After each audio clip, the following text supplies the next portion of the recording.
everyone, I wanted to wrap up this print process for you. From the last video, we ended with me basically having a completed design digitally based off of all those mock-ups I made and all the different steps of that design process. But now my files on my side are complete. I am happy with everything. I have packaged them for the printer to be able to open everything correctly. And now I'm ready to actually have them do their very difficult part of this job. From your files and the specs that you're giving them, they will first give you an estimate. They need to know all those quantities, the number of colors of ink, the types of process, the print process you're choosing, digital offset, etc., the type of paper you're choosing. They need to know all that good stuff in order to give you a really solid estimate based on the files themselves. That way you can approve that estimate, you can approve that cost, and they can move forward with their jobs. From there, they're probably going to give you a PDF digital proof. This is really common these days.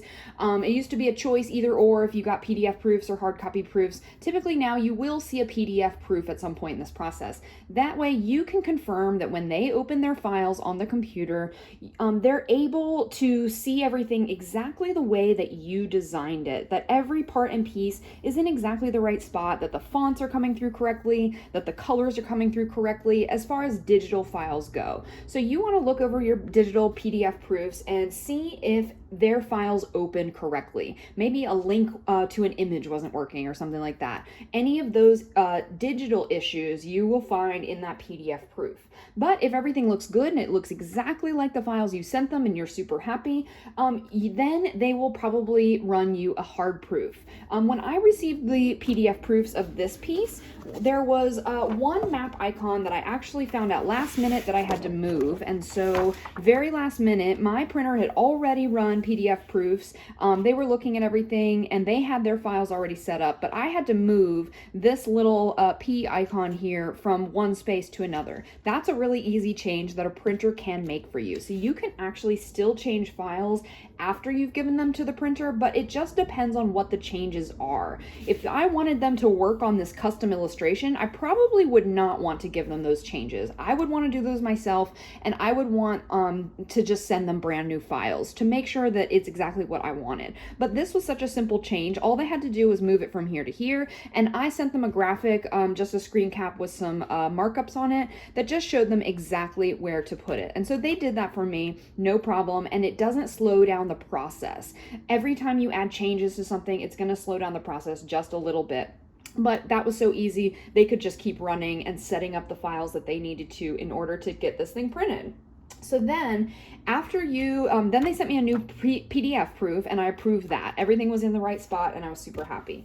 Then comes the press check situation. So when you get to the point of getting hard copy proofs, meaning it is printed on the paper, it is literally coming from the printer that is creating the final piece. It has the crop marks, it has your bleed marks everywhere around it.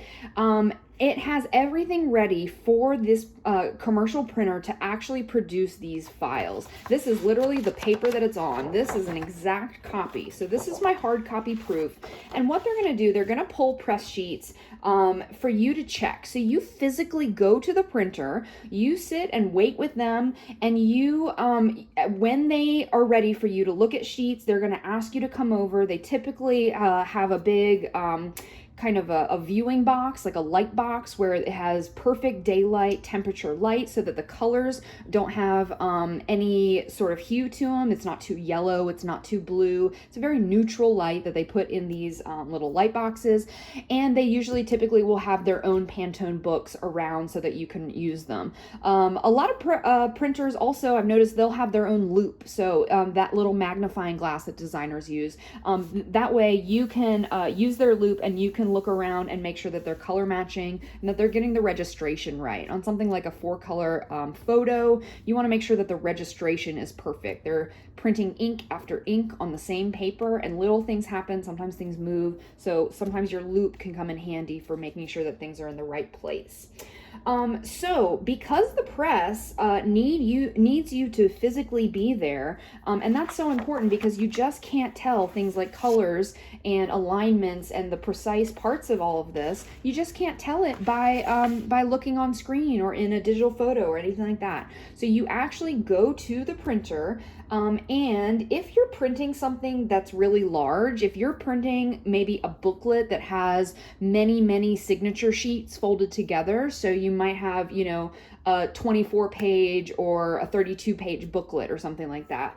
Those, each time they run a sheet, you have to check each and every sheet, because you never know, something might be right on one and then they get 5 pages down the road and something is completely different. Maybe the color starts changing a little bit. Maybe you're not getting consistency in the layout somehow, or whatever it is.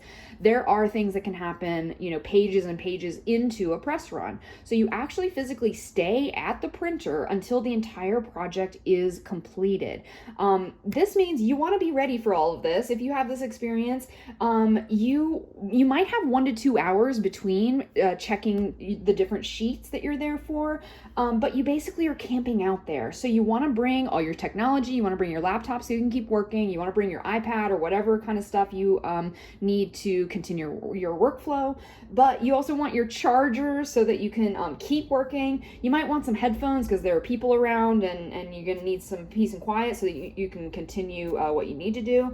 But also bring some snacks and some water and stuff like that, because and maybe like an extra layer. Bring your sweater or whatever you need, because you're gonna be at the mercy of whatever they have for you. Sometimes they'll have some water and coffee and that kind of stuff, but basically bring stuff that's gonna make you comfortable so that you can be there without it totally ruining your graphic design workday. But if you are there, you're going to start seeing sheets like these. And so these are some actual press sheets, and these were the press sheets that I actually first rejected. And you'll see here, one of the biggest reasons was this color, and this is the color that I mentioned in the last video, where I was really concerned about that greenish bluish color. So I just want to show you the process. Sorry about the camera shake. I want to show you the process of how we got to the final result. When I first got to the printer, it was this color. It was like really, really green. It had almost no hint of blue to it. I could tell as soon as I walked up that this is not the right color. I already knew, remember in that last video, I already knew what the color should look like, or what it might look like process. You can remember here in my booklet, the Pantone color has a little bit of greenish to it, but that CMYK kind of died back a little bit, and it's just a little bit bluish. But when I actually went to the press, so my files are all set up to this CMYK process version of 7457, the color bridge version of this is what my file actually was set up to. But when they printed it, it came out so green, so green. So I was not expecting that. I was expecting it to be too blue, but it was very, very green. And so I had to work with them and get them to adjust some of those colors in order to get this printing the right way. So let me just see here if I can find that final sheet. You can see here on the invitation and this final sheet that I asked them to make this much, much bluer so that it would more accurately live with this piece of paper. We ended up going with some dark blue envelopes with that invitation, but I know I'm going to be using this color in the paper in some other pieces, so I want it all to coordinate. So I pushed my printer to keep working on this file until they could get this blue to be correct, and they did, because like I said in the other video, they want you to be happy. They want you to be happy with the product you're walking away with. You're spending a lot of money to put ink on paper. They want that ink to be correct. That is their number one job. That is like the only job the printer has to do, is put some ink on paper and make people happy about it. And so I just wanted to show you that, because this is a long process. It happens in person. It is a physical process that is happening here, and things can look completely different on screen as they do in person. So that's why you always want to go to a press check. During a press check, you're checking a lot more than just color also. You want to go through and you want to read your text one more time, because again, if they're opening an InDesign file or something like that, even if it's packaged correctly, weird little things can happen. Maybe one of your text boxes got cut off, and then the text is overset and it's not printing the entire sentence. That is a huge issue. So you actually, every single time you look at a press sheet, you want to reread the entire copy. You want to look for all those little signs and symbols, punctuation, all that good stuff. It is your very last chance to catch anything like that. The other things you want to look for are that the bleeds are printing correctly and that the printer has enough space for what they need to cut off. And you want to make sure that the crop marks are in the right spot.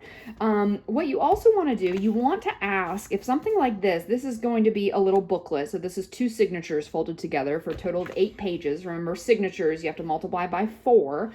So this is a signature. And what I really need to happen here is that this gets cut down to the accurate size, because you can see here that in my design, I added this box. And so when it's printed and cut down, if that box if it's cut too close on this side or too close on this side, that box will be totally off center. So when I talk to my printer and I see this press sheet, I want to make sure to tell them that this is my biggest concern. The cover is also here, right? And they're probably looking at the cover for their cut lines, but what actually matters is this map graphic. So I want to make sure that they're cutting this super accurately to make this nice, even margin all around. I know that my digital files are set up mathematically even, so it is up to my printer then to take this piece of paper and make sure that it gets cut in the right spot. If it doesn't get cut in the right spot, you've already done your job by adding some bleeds here so that it can have some flexibility in where it's cut down to. But you just want to make sure that the printer knows what your intention is. That is the number one lesson with all of this, is really to talk to your printer. And even if you're not sure that the project is getting printed right away, if you just need an estimate and you just need to know what the possibilities are, talk to your printer. They would love to help you, I promise you. Work with a local printer if you can, because that way you can go and see press checks and see these press sheets and make sure that it's exactly what you want. That's the biggest downfall of online printing. Yes, it's cheap. Yes, you can email them. You can see, on screen what other options are, but you can't see your press sheets before they're actually printed. So if I printed this through an online printer, I would probably just end up with very green ink here, and I would just have to kind of live with it. The money's already spent, the paper's already has ink on it, so there's not much you can do at that point. But I printed this with a local printer, and so I could actually go physically, see it in person at that press check, and make sure that it's 100% exactly what I wanted. So I hope that this was helpful in understanding a little bit more about the print process. It doesn't start and end with your digital files. The printer themselves really have a big part to play in this. Let me know if you have any questions. I would love to help you with any of these print projects that you're working on.